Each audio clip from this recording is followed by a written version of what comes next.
Live from downtown Detroit, home of WDIV and Click on Detroit, Local 4 News at noon starts now.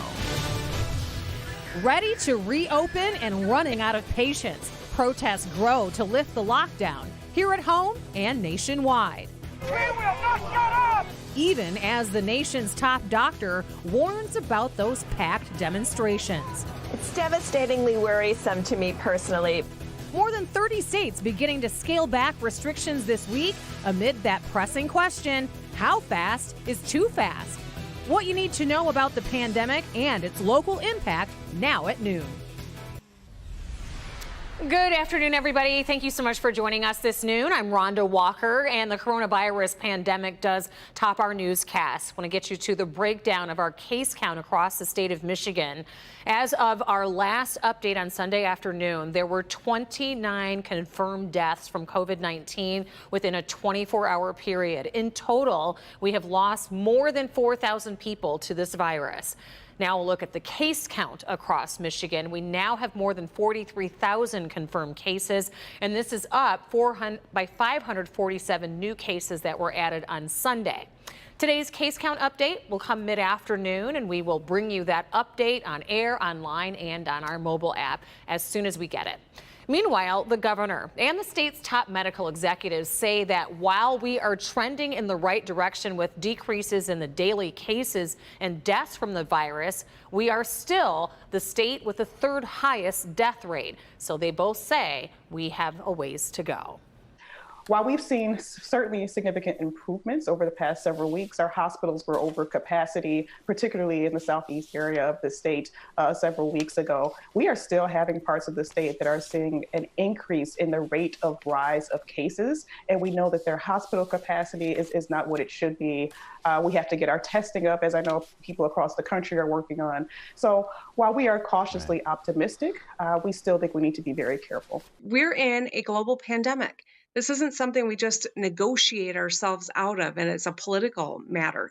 This is a public health crisis that has taken the lives of almost 70,000 Americans, has put 30 million people into unemployment. We've lost in the last 24 hours almost the same number of Americans that were killed on 9/11, and that's just in the last 24 hours. As you heard there, Governor Whitmer is still urging caution, and the stay home, stay safe order remains in effect until May 15th here in Michigan, while she is reopening some industries in phases this week. Let's take a look at video of the grass being cut. The crews out there working on Detroit's Peterson Park right there at Greenfield and Curtis. In Detroit, about 200 furloughed workers are now back on the job, most assigned to grass cutting. Grant Herms joins us now this noon. And Grant, talk to us about the safety precautions that are now in place to protect those workers. Well, crews out here said that they were tested several weeks ago with the nasal swabs. They are required to wear masks, which is also one of the governor's order. They're in vehicles. You can see like this lawnmower here behind the tractor. That guy is in his own vehicle. The only risky part is getting to each park. They are 3 workers to a vehicle, which is down from the normal 5. I'm told they're staying socially distant when they can inside those vehicles. Now, the work today is in line with the governor's lifting of those restrictions on outdoor jobs late last week. City workers will also be out today inspecting potholes, sweeping up streets, and doing some trash cleanup as well. It feels great. I know the employers are happy. They've been chopping at the bit to get back. They've been excited to work and getting back to providing service to the residents in the city. And I'm happy about it too. This is what, we go all winter waiting to get back out to cut grass, essentially. So this is what we all enjoy to do and take pride in. Now, there will be a schedule for which parks will be mowed when up on the city website. Sometime soon, we'll also have that up on clickondetroit.com. And they're hoping to get about 5 to 8 parks done per day here as we get towards Mother's Day. And obviously, there's a little bit more work to get done here, but they're hoping that before the nicer weather rolls around come later this spring, people will be very excited to have these parks mowed. In Detroit, Grant Herms, Local 4. And thankfully, they're able to do it before the grass gets too long, Grant. Thank you. Turning our attention to Capitol Hill this noon, the Senate returned to Washington this morning after an extended break, putting at least one legislative chamber back into session. And this comes as Congress struggles to reconcile its constitutional duties with the health risks to lawmakers. Also in Washington today, after a 2-month hiatus caused by the coronavirus pandemic, the Supreme Court resumed oral arguments today. Now, the justices did not gather in their marble courtroom, but instead participated in a telephone conference call with lawyers involved in the case and members of the court dialing in separately, a first for the Supreme Court. On the national front, many major cities across the United States remain closed, but some states are reopening, and there are more than 1,160,000 confirmed coronavirus cases across the country. More than 67,000 Americans have died from this virus. This all according to a Johns Hopkins University database updated daily. And as many states choose to reopen, President Trump is revising his coronavirus mortality estimates. Health experts are also waiting to see if reopening sparks a second, more dangerous wave of the virus. It's going to take about 2 to 3 weeks for us to begin to see trends that come out of the changes in social distancing. I used to say 65,000, and now I'm saying 80 or 90, and it goes up, and it goes up rapidly. But it's still going to be, no matter how you look at it, at the very lower end of the plane if we did the shutdown. Meanwhile, as Gabe Gutierrez reports, many people across the country are starting to show some quarantine fatigue, breaking these stay-at-home and social distancing rules in businesses, public parks, and beaches. As more of the country lifts restrictions, the calls for states to reopen are growing louder. From Nevada to Maine, California to Maryland. Sadly, we had far more people die yesterday in Maryland than we had protesters. The lack of social distancing by protesters is concerning health experts. It's devastatingly worrisome to me personally, because if they go home and infect their grandmother or their grandfather, they will feel guilty for the rest of our lives. In California, some businesses are defying orders and opening their doors anyway. I have to eat. I have to pay my bills. We're going to stay open regardless of citations. We're going to stay open regardless of cease and desist orders. It comes as 8 more states are easing restrictions starting today, including Florida.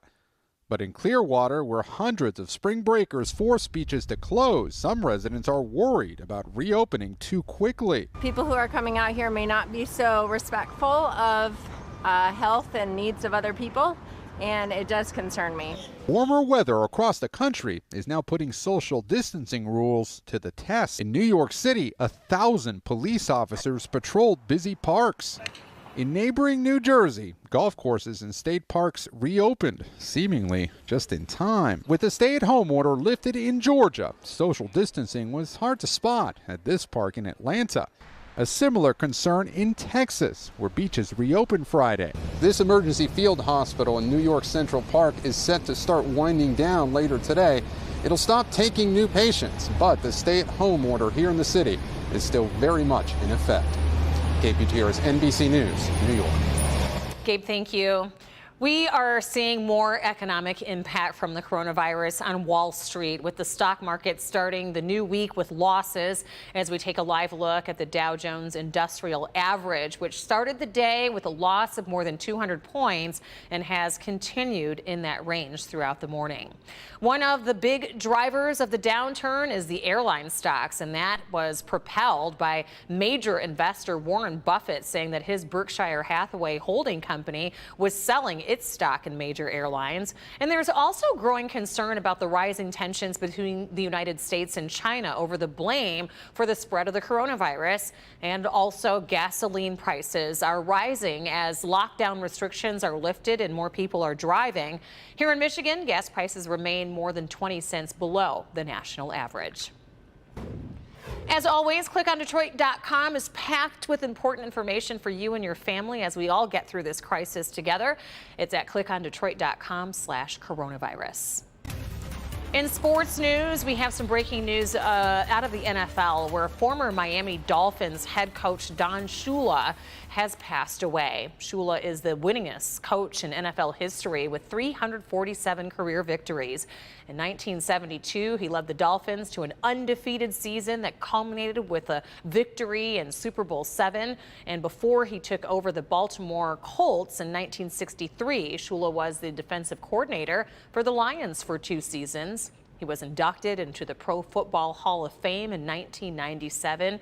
Has opened several restaurants across the country as well. Don Shula was 90 years old.